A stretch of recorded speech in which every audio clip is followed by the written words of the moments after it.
Thank you, Madam Chair. I'm going to direct my questions to Mr. Bedoya. Mr. Bedoya, the Biden administration has nominated a number of extreme nominees, radicals who've advocated for abolishing the police, two of the senior officials currently at the Justice Department, a banking regulator who trained in the Soviet Union and advocates nationalizing the banks and wants to bankrupt thousands of businesses across America. And unfortunately, Mr. Bedoya, as I look at your record, you fall firmly in that line. I see the record of someone who has been a left-wing activist, a provocateur, a bomb thrower, and an extremist. So I want to take a minute to explore your views. You know, I took a look at Twitter. You've been very active on Twitter. Tell me, Mr. Bedoya, what are your views on ICE? Thank you for that question, Senator. I have, as a law professor, called attention to what I see as Fourth Amendment violations in ICE's face recognition searches, and these are measures that have triggered bipartisan oversight by...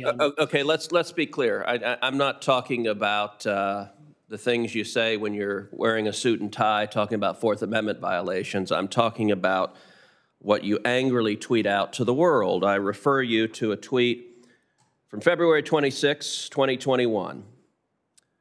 It is time to call ICE what it is, an out-of-control domestic surveillance agency that peers into all of our lives. That's not just simply a comment about an abstract Fourth Amendment issue. And let's be clear, you also have, on April 10th, 2021, a tweet which is certainly not lacking in subtlety. It is a tweet that says, Maryland police have no business working with ICE. Maryland police have no business working with ICE. Maryland police have no business working with ICE. Maryland police have no business working with ICE. Maryland police have no business working with ICE. So apparently you're calling on state law enforcement to refuse to cooperate in any way with federal immigration enforcement. How do you explain these tweets? Is that, are you with the more radical members of the squad in the House, and are you an advocate for abolishing ICE? I am not, Senator. That last message was rhetoric. The bill that it was posted in support of was a bill to require the government to get a warrant before scanning 7 million Maryland drivers' faces, won the support of one of the most prominent Republicans in our Senate, Senator Christopher West. And so I have occasionally used rhetoric, sir, but I've worked with you and your staff when I was a staffer in 2013. The bill that I helped draft, the Help Separated Children Act, you co-sponsored as an amendment. And so I emphatically believe that if confirmed, I can and will work across the aisle, set aside my politics to help your constituents and those across the country. And well, let's talk a little bit more rhetoric. Let's take a look at June 23rd, 2018, another tweet you sent. In this case, you're blasting a fellow Democrat. Decorum, directed at Steny Hoyer, the House Whip. Thousands of Latino kids still forcibly separated from their parents, some in cages, and you go on CNN to ask for decorum from members of the Hispanic caucus. You should apologize to those members and to the Latino community. So you're blasting not just ICE, not just federal law enforcement, but you're also blasting Democrats who are not sufficiently extreme to your liking when it comes to immigration. Is that right? Senator, I think family separation was a horror. The kids at the border looked like my cousins. And so you were really troubled by the kids in cages under President Trump? And as I was troubled with what happened to children in certain circumstances under the prior administration. Have you said one word about the kids in cages and the Joe Biden cages? The cages are bigger, they're more full. Have you said a word about it since it was a Democrat president putting kids in cages? Senator, respectfully, I believe I have, in certain circumstances, criticized immigration policy under the current administration. Have you said a word about the Biden cages, or is that rhetoric only directed at your political opponents? I can't say whether I've used the word cages, but I do believe I've been critical of Democrats and Republicans alike, and I believe Democrats and Republicans. You believe you've been critical of Democrats and Republicans alike. That's your sworn testimony today?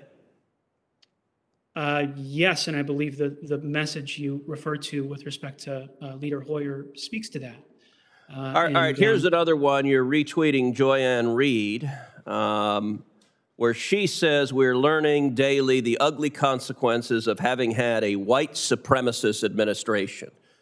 Do you embrace the practice of the far left of blasting their political opponents as white supremacists? And do you think that kind of rhetoric is suitable for what is supposed to be a independent agency enforcing the law? Senator, I don't recall sharing that. I don't believe the prior administration was a white supremacist administration. I've worked with Democrats and Republicans alike on the Senate Commerce Committee. Our research. Okay, well, you retweeted it, and I'll enter the tweet in the record. And I'm going to ask about one final one, which is something else you retweeted, where it was actually, I gave a speech where I said critical race theory is bigoted, it is a lie, and it is every bit as racist as the Klansmen in white sheets. And you retweeted some fellow named John B. King with a gif of slamming the door. I take it you disagree with the proposition that critical race theory is bigoted. So tell us your views on critical race theory. Senator, Secretary King's great-grandfather was enslaved in Gaithersburg, Maryland, and I believe his point was that that history should be taught in schools.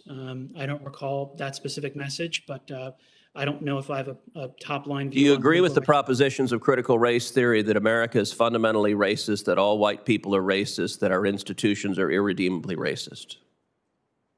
Senator, I do not believe all white people are racist.